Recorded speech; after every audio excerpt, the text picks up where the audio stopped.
Alafu sehemu zingine zilizokaa sio rasmi. Hebu nisikize vizuri. Okay, sasa.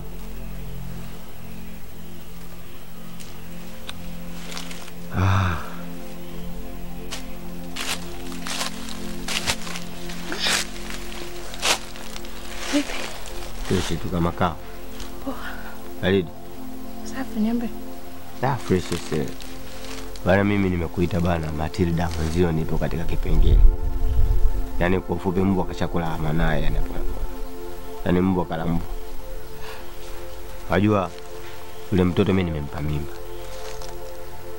Na kiukweli wanawake muda mwingine wanakuwa na wanaume wengi sana kiasi kwamba mimba inapokuja ujui ya nani. Lakini mimi binafsi nakwambia ile mimba ni yangu.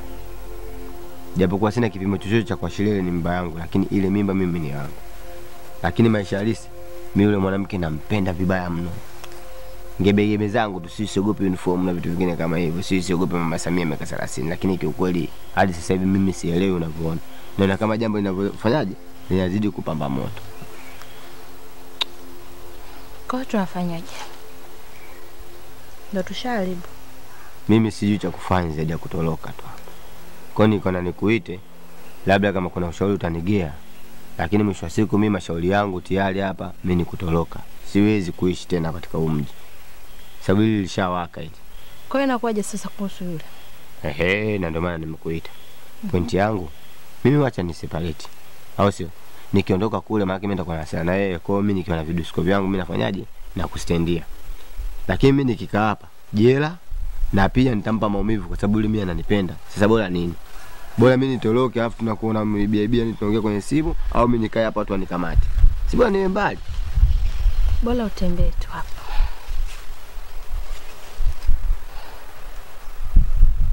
Kwa mwisho wa siku yani mimi natamani umwelekeze yani umpange, umwambie kwamba mchizi hivi. Mwambie mimi sio 32, mimi sio mchekelea maovu, mimi 45.